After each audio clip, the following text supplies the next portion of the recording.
There have been quite a few misconceptions generated by the polemic title of Ngugi wa Thiong'o's essay on abolition of the English department. If you go by the title simply, it could possibly mean, or it rather directly means, that the English has to be abolished, and there is a strong nativist tone herein. But when we read the essay in details, what strikes us as important is that Ngugi is not talking so much about the abolition of English as he is talking about the abolition of the centrality of English. He has said that we reject the primacy of English culture and English literature, which is not the same thing as saying abolishing the English department.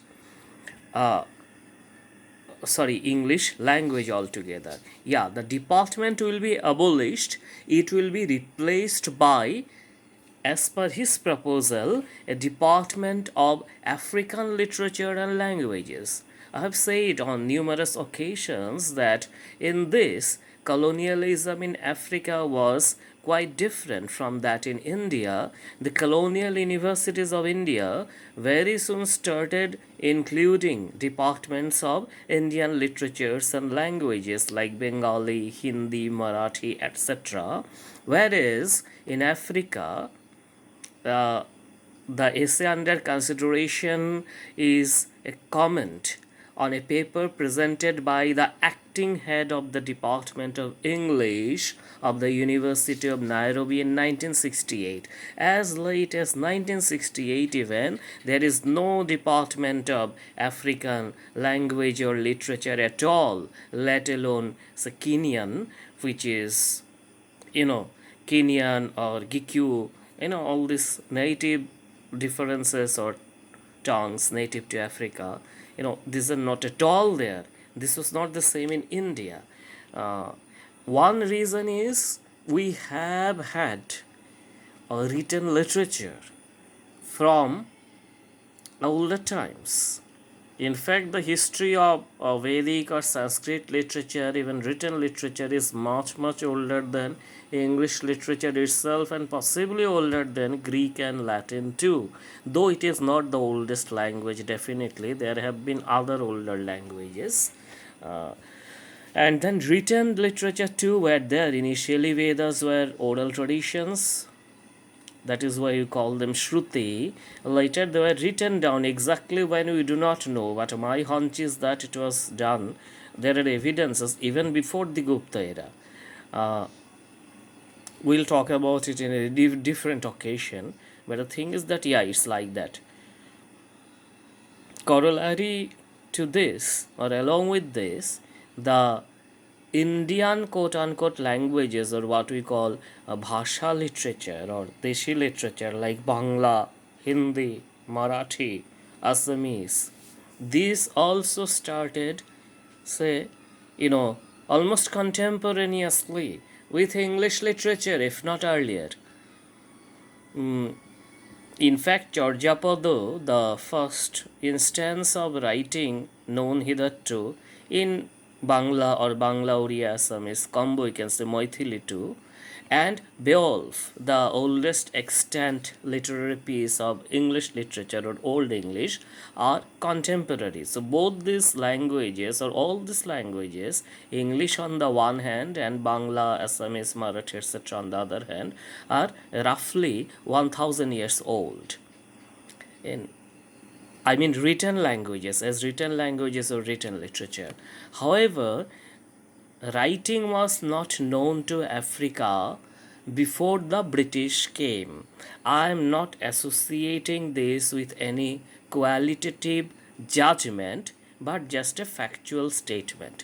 This is the reason which made colonization or total annihilation of native traditions easier in Africa than in India.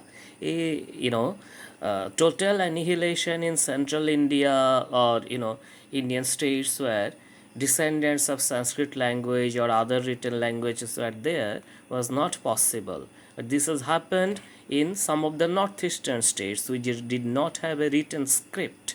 So their English has virtually, replaced not only English language but English culture has replaced their own native traditions. Africa had a similar fate. So that is why Ngugi wa Thiong'o says that he is not a nativist actually, at least not as per this essay, though he later became more and more nativist, started writing in Gikyu till a point when he again started writing in English, relocation in the West, etc. But then, at least this essay, there are hints at nativism, kind of convergence towards nativism, but he is not yet there. So he says that we reject the primacy of English culture and literature, but it will continue. So he says that when we have a study program in the Department of African Languages and Literatures, we will not only discuss or teach African language and literatures there, but Western literature too. But then not only English, Western. So comparative dimension is coming in. He specifically talks about the French influence, which is very important, and other modern European languages also along with English that need to be discussed. So these details are charted very programmatically in the essay itself, which is lucid, which is understandable as soon as you read it. So I'm not going to the explanation of these things, but what I'm concerned with today is his emphasis on the oral tradition of Africa. Naturally, given the context which I have discussed, say till up to 5 minutes of this lecture, in Africa, the major share of the quote unquote literature is oral. Actually, it is a kind of oxymoron to call a literature oral because literature comes from letter writing, literate literature. But anyway, it's like that. There is a term called orature which has been coined later, or in fact, orality and literature. So, oral traditions must be honored. So Ngugi wa Thiong'o says, there is a separate section on the significance or primacy of the orality in African literature. He says that the oral tradition did not die, just the other day it continues. And the very first instance that he chooses is of political rallies in Africa. Quite similar to our Indian situation. You will see plethora of songs, folk songs, parody songs, mimicry of these instantly coming during election rallies, especially in rural India, but not metropolitans are not also safe. Recently the Tumpa song was very popular in Bengal. Tumpa song's political version, I mean. So these are basically oral traditions, though these days they are written and all, but then they are mostly impromptu. So that kind of things are there. And then the space from which I am speaking, Barak Valley or Assam, Barak Valley, a sizable portion of the population are speakers of the Sylheti language, I'd like to say, not dialect, which itself is a colonial construct. Anyway, language. It has lot of songs for marriage, for instance.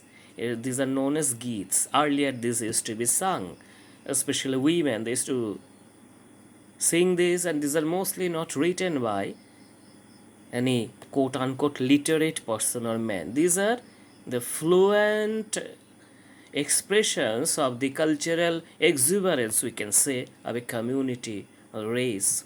The same thing is there in the Brahmaputra Valley, especially in Upper Assam. So we call it Biya Nam, for instance. So Biya Nam or of the Assamese, or Biya Geet of the Sylhetis, these are part of the oral tradition. These days they are on the wane, but again recorded versions are there. Or if we go to Greater Bengal, the Baul tradition was absolutely an oral tradition, Baul song. The original Bauls did not write their songs. Their idea was that it is like a flow, they will come and go. Only in the late 19th and early 20th century, people like Rabindranath Tagore, say Dinesh Chandra Sen, they took interest in Baul and other associated oral cultural forms and started recording them. So that is why the situation is same in Africa. Whereas our cases, of course, as I've said earlier, we had the written tradition also, oral tradition also. Somewhat like the vaccine thing, Whenever I make a call these days, there is a tone which says repeatedly, "Dawai bhi, karai bhi." That is, both medicine and strictness, COVID protocols must be maintained, and just a side observation. This is very important. Even vaccines have not been found to be fully effective in a country like Seychelles, which is the most vaccinated country. There is a huge spot of COVID. Of course, you must take the vaccine as soon as you can. But at the same time, the best course is not getting infected at all, which can be done by staying in most of the times. Think 100 times before you need to go, and then decide that okay, I need to go. And then if you go with mask and all other things, anyway, that's so dawai bhi, kadai bhi, and then this is like our say Indian Bengali, Assamese, we have written also and then oral also. But in Africa, the mainstay or the staple part of cultural traditions are oral till the British came. That is why whenever there is a Department of African Language and Culture, it is of paramount importance that they take note of the oral traditions. Otherwise, if they teach only whatever is written, say Chinua Achebe and all, this will only be a representation of modern sensibility in Africa or colonial modern sensibility. The real Africa will be lost. So that is the purport of his emphasis on the inclusion of the oral tradition in the proposed Department of African Language and Culture, you know that he puts forward in his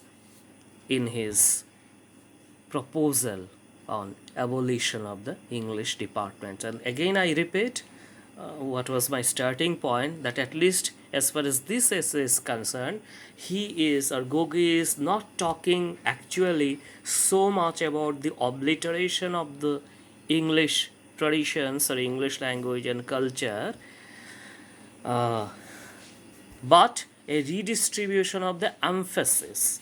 The center should be Africa, Afrocentrism, because the point of departure was provided by a proposal of the acting head, who had suggested that keeping the English department at the center, other things, other cultural traditions, French and other European things, and if possible, it's a slight indication that something African can be studied. Then Gogi says, why so? Why can't you take the African consciousness or African literature as the center and study the other things in relation to that? I think that is the correct approach. Here there is a difference from Said's formula of contrapuntality, or his reservations regarding Afrocentric things which are there in Orientalism. Yeah, it is not visible directly, but you have to read it. So anyway, but this is difference. That is the beauty of thought. Everyone should not think in the same way. Otherwise, if only one person thought for all of us in the beginning of civilization, that would have sufficed for all of us. It should be unprecedented meeting of minds, and it will be only possible when people think, all people think rationally, not irrational thinking of the kind that abound in today's social media and all. We be very careful taking, some alternative medicine to increase oxygen level and all these things. Just avoid this like plague. So thank you very much.